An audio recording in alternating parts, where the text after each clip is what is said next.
Breaking news కాళేశ్వరంపై judicial విచారణ ముగిసింది. డిఈఏఈల Kaleshwaram commission బహిరంగంగా విచారణ చేసింది. అయితే మేడిగడ్డ, అన్నారం, సుందిళ్ల బ్యారేజ్ల వద్ద పనిచేసిన డిఈఏఈల చీఫ్ జస్టిస్ చంద్రఘోష్ విచారించారు. అయితే అడిగిన ప్రశ్నలకు మాత్రమే సమాధానాలు చెప్పాలని ముందుగా అనుకునొచ్చి పొంతనలేని సమాధానాలు చెప్పొద్దని డిఈఏఈకి ముందే తెలిపారు కమిషన్ సభ్యులు. ఫీల్డ్లో జరిగిన పనులకు సంబంధించిన రిజిస్టర్లపై ఇంజనీర్లతో సంతకాలు తీసుకుని స్వాధీనం చేసుకున్నారు కమిషన్.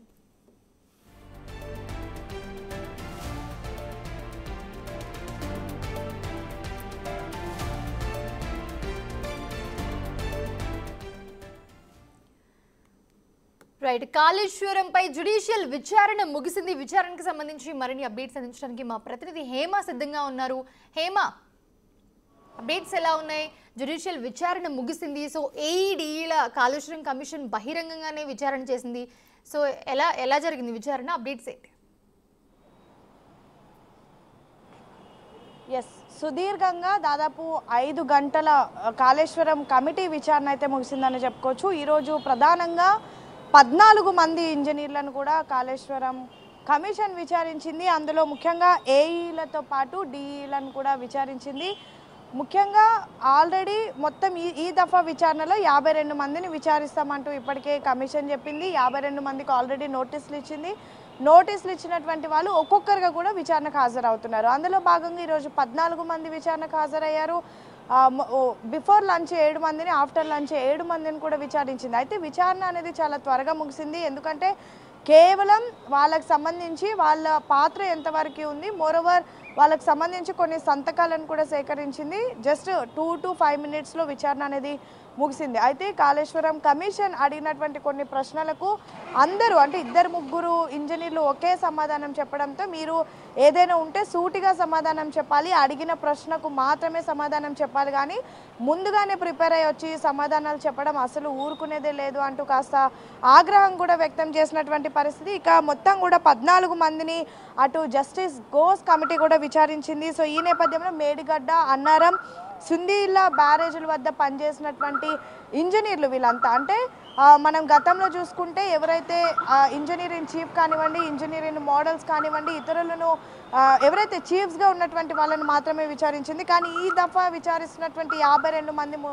మొత్తం కూడా అటు సుందిళ్ల, అన్నారం, కాళేశ్వరం దగ్గర పనిచేసినటువంటి ఇంజనీర్లు, వీళ్ళకి సంబంధించినటువంటి కొన్ని కీలకమైనటువంటి డాక్యుమెంట్స్ని కూడా సేకరించింది. మరొక వైపు ఫీల్డ్లో జరిగినప్పుడు ఏవైతే పనులు ఉంటాయో, వాళ్ళు ఫీల్డ్లో ఉన్నటువంటి సమయంలో జరిగినటువంటి పనులు ఉంటాయో వాటికి సంబంధించినటువంటి రిజిస్ట్రేషన్స్ ఏవైతే ఆల్రెడీ కమిషన్ ముందుందో వాటి మీద కూడా ప్రస్తుతం ఈరోజు విచారించినటువంటి ఇంజనీర్ల దగ్గర నుంచి సంతకాలు సేకరించింది. ముఖ్యంగా వాళ్ళు ఆ రోజు ఫీల్డ్లో ఏ పని చేశారు, ఏ పనిలో వాళ్ళు ఉన్నారు, ప్రధానంగా ఏ భాగంలో ఉన్నారు, అక్కడ ఏమేమి వర్క్ జరిగింది, వీటికి సంబంధించినటువంటి సంతకాలను కూడా తీసుకున్నారు. మరొక వైపు మేడిగడ్డకు సంబంధించినటువంటి బ్లాక్ నెంబర్ 7కి సంబంధించినటువంటి ఫీల్డ్ వర్క్ ప్లేస్మెంట్ ఏదైతే ఉందో దానికి సంబంధించినటువంటి పూర్తి రిజిస్ట్రేషన్లు కూడా తీసుకున్నారు. ఎందుకంటే ఈ బ్లాక్ నెంబర్ 7 ఏదైతే ఉందో ఇది ఆల్రెడీ మొదటిగా అంటే కన్స్ట్రక్షన్ ప్రాజెక్ట్ అయిపోయిన అనంతరం వచ్చినటువంటి ఇమ్మీడియట్ రెయిన్స్కే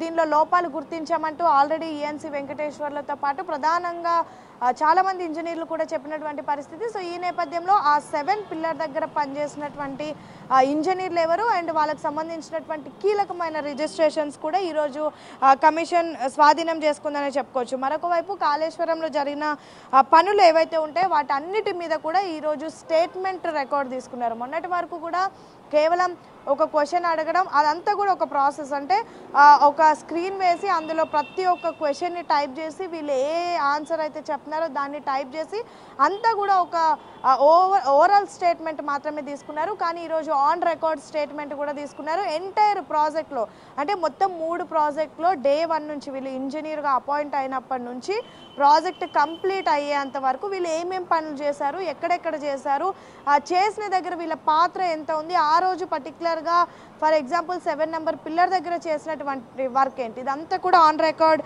స్టేట్మెంట్ రికార్డులు కూడా రోజువారీగా అంటే ఏ రోజు ఆ రోజు అప్డేటెడ్ సంబంధించినటువంటి అన్ని స్టేట్మెంట్ రికార్డు కూడా చేశారు. మరొక వైపు కుంగినటువంటి పిల్లర్లు ఏవైతే ఉన్నాయో వాటికి సంబంధించినటువంటి బ్లాక్ 7కి సంబంధించిన రిజిస్ట్రేషన్స్ అన్ని కూడా తీసుకున్నారు. మరొక వైపు 2022లో కాళేశ్వరం ప్రాజెక్టుతో పాటు మేడిగడ్డ బ్యారేజ్ డ్యామేజ్ని కూడా గుర్తించామంటూ కూడా ఇప్పటికే ఇంజనీర్లు ఏదైతే అధికారులకు 2022లో ఎప్పుడైతే డ్యామేజ్ని గుర్తించామో ఆ సమయంలో కొంతమంది అధికారులు లెటర్ రాసినటువంటి కీలకమైన లెటర్ ఏదైతే ఉంటుందో దాన్ని కూడా ఈరోజు కమిషన్ స్వాధీనం చేసుకుంది. మరొక వైపు మొదటిసారి డ్యామేజ్ 2022లో గుర్తించినట్లుగా కూడా లేఖలో కమిషన్ ముందు ఇంజనీర్లు కూడా చెప్పినటువంటి పరిస్థితి. మరొక వైపు క్వాలిటీ కంట్రోల్ రిజిస్టర్లు మిస్ అయినట్టు కూడా కమిషన్ గుర్తించింది. ఏదైతే ప్రాజెక్ట్ అయిపోయిన తర్వాత కానివ్వండి, వన్స్ ఒక ప్రాజెక్ట్ అయిపోయిన తర్వాత పూర్తిగా క్వాలిటీ చెక్ చేసే ఫైనల్ రిపోర్ట్ ఇవ్వాల్సి ఉంటుంది. కానీ దానికి సంబంధించినటువంటి క్వాలిటీ చెకింగ్ రిపోర్ట్స్ ఏవైతే ఉంటాయో అవన్నీ కూడా మిస్ అయినట్టుగా కమిషన్ గుర్తించింది. సో ఈ నేపథ్యంలో వీటికి సంబంధించినటువంటి రిపోర్ట్స్ తీసుకొని రావాలి అంటూ కూడా కొంతమంది ఇంజనీర్లకు చెప్పినట్టుగా తెలుస్తుంది. మొత్తానికి ఈ దఫా విచారణలో 52 మంది ఇంజనీర్లను విచారించనుంది. అందులో భాగంగా ఈరోజు 14 మంది ఏఈలను డిఈలను కూడా విచారించింది. వీళ్ళంతా కూడా 3 ప్రాజెక్టులు అన్నారం, మేడిగడ్డ అండ్ కాళేశ్వరం దగ్గర పనిచేసినటువంటి ఇంజనీర్లు. రేపు మరొక 14 మంది, ఎల్లుండి మరొక 14 మంది ఇంజనీర్లు అయితే విచారణకు హాజరు కానున్నారు. ప్రతి ఒక్కరి దగ్గర కూడా స్టేట్మెంట్ తీసుకుంటున్నారు, వాళ్ళతో సంతకాలు కూడా చేయించుకుంటున్నారు. ఇక వీళ్ళు 52 మంది ఇంజనీర్ల విచారణ అయిపోయిన తర్వాత కొంతమంది కూడా పిలవనున్నారు. హేమ, గతంలో విచారణ జరిగినప్పుడు పొంతనలేని సమాధానాలు చెప్పడం ఈసారి చాలా క్లియర్ గా విచారణ అయితే జరిపినట్లుగా కనిపిస్తోంది. సో ఎలా ఉండిపోతుంది ముందు కార్యాచరణ ఎలా ఉండిపోతుంది? ఎందుకంటే ఇప్పుడు వాళ్ళు ప్లాన్ చేసుకుని ముందు ఇవే మాట్లాడాలి, ఇవే మాట్లాడొద్దు, లేకపోతే దీని గురించి అడిగితే ఇదే చెప్పాలి అని చెప్పి చాలా ప్లాన్ చేసుకుని వచ్చి పగడ్బందీగా లాస్ట్ టైం అలా చేసినందుకు ఈసారి మాత్రం చాలా క్లియర్గా చెప్పడం జరిగింది జ్యుడిషియల్ కూడా చంద్రఘోష్ ఆధ్వర్యంలో. సో ముందు కార్యాచరణ ఎలా ఉండబోతుంది, నెక్స్ట్ ఎలా ఉండబోయే అవకాశం ఉంది? ఎస్, జస్టిస్ ఘోష్ కమిటీ అయితే చాలా ప్రీ ప్లాన్డ్గా ఉన్నారని చెప్పుకోవచ్చు. మొదటి దఫా విచారణ చేసినటువంటి సమయంలో కానివ్వండి, లేదంటే మొన్న అంటే ఎగ్జాక్ట్గా ఒక 15 డేస్ బ్యాక్ విచారణ జరిపినటువంటి సమయంలో కూడా వచ్చినటువంటి ఇంజనీర్లంతా కూడా చాలా ప్రీ ప్లాన్డ్గా, అంటే వీళ్ళంతా కూడా ముందుగా ఇదే సమాధానం చెప్పాలి అంటూ ఒక డిస్కషన్ పెట్టుకొని ముందుగా అందరూ మాట్లాడుకొని ప్రతి ఒక్కరు కూడా చెప్పినటువంటి సమాధానం సేమ్ యాజ్ ఇట్ ఈస్గా ఉండింది. కొంతమంది అయితే అసలు పొంతన లేనటువంటి సమాధానం. మొదటి రోజు విచారణ మనం చూసుకుంటే ఈఎన్సీ వెంకటేశ్వర్లు కూడా సేమ్, మేడిగడ్డకి మాజీ ఇంజనీర్గా ఉన్నటువంటి ఈఎన్సీ వెంకటేశ్వర్లు కూడా సేమ్, అసలు ప్రతి ప్రశ్నకు నాకు సంబంధం లేదు, మర్చిపోయాను, చాలా డేస్ అయింది, గుర్తులేదని చెప్పారు. కానీ సెకండ్ డే మాత్రం అన్ని రికార్డ్స్ తీసుకొని రావాలని చెప్పినటువంటి సమయంలో ప్రతి ఒక్కటి కూడా కరెక్ట్గా ఆన్సర్ చెప్పినటువంటి పరిస్థితి. ఇక థర్డ్ డే వచ్చినటువంటి సమయంలో ఏకంగా కేసీఆర్, హరీష్ రావు సంతకాలు చేసినటువంటి రిజిస్ట్రేషన్ సబ్మిట్ చేసింది తెలిసింది. సో ఇప్పుడు కూడా వచ్చినటువంటి ఇంజనీర్లు ఇదే తెలివి ఉపయోగిస్తూ ముందుగా మాట్లాడుకొని ప్రతి ఒక్కరు కూడా ఒకే సమాధానం చెప్తున్నారు.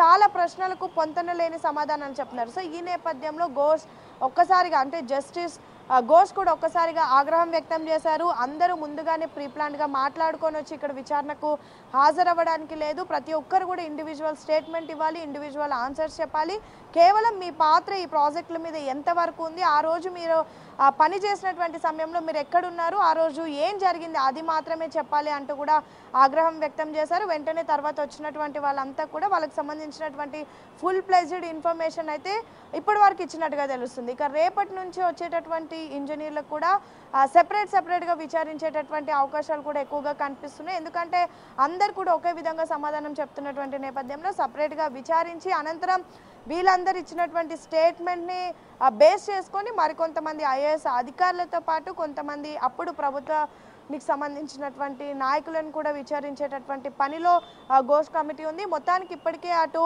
స్టేట్కి సంబంధించినటువంటి విజిలెన్స్ రిపోర్ట్ ఆల్రెడీ అందింది, మరొక వైపు ఎన్డీఎస్సీ రిపోర్ట్తో పాటు కాగ్ నివేదిక కూడా వచ్చింది. ఇక మోర్ ఓవర్ ప్రస్తుతం ప్రతి ఒక్క ఇంజనీర్లో వచ్చి ఎంటైర్, అంటే బడ్జెట్కి సంబంధించినటువంటి ఆమోదం తెలిపినటువంటి ఫైల్స్ పైన సంతకాలు ఉన్నటువంటి ఫైల్సే కానివ్వండి, అదేవిధంగా ప్రాజెక్ట్ డిజైన్ మారడానికి బడ్జెట్ డబల్ అవ్వడానికి వీటన్నిటికి సంబంధించినటువంటి డాక్యుమెంట్స్తో పాటు ప్రస్తుతం వచ్చినటువంటి ప్రతి ఒక్క ఇంజనీర్లు కూడా వాళ్ళకి లిఖితపూర్వకంగా కూడా వాళ్ళు స్టేట్మెంట్ ఇస్తూ మోరోవర్ వాళ్ళ సంతకాలు కూడా చేస్తున్నారు. అంటే మొత్తం కాళేశ్వరం ప్రాజెక్ట్కి సంబంధించినటువంటి ఫుల్ ప్లేజ్డ్ రిపోర్ట్స్ అయితే ప్రస్తుతం కమిషన్ ముందునే. సో ఎట్ ఎనీ కాస్ట్ ఈ మంత్ ఎండ్ వరకు కూడా విచారణ కంప్లీట్ చేస్తారు. వీలైతే కేసీఆర్కి అదేవిధంగా హరీష్ రావుకి కూడా నోటీసులు ఇచ్చి విచారణకు పిలిచిన తర్వాత కంప్లీట్ రిపోర్ట్ ఏదైతే ఉందో అది డిసెంబర్ వరకు అయితే ముగించేసి డిసెంబర్ వరకు అయితే ఇచ్చే ఆలోచనలు అయితే గోస్ కమిటీ ఉన్నట్టుగా తెలుస్తుంది. Right, thanks for the updates Hema.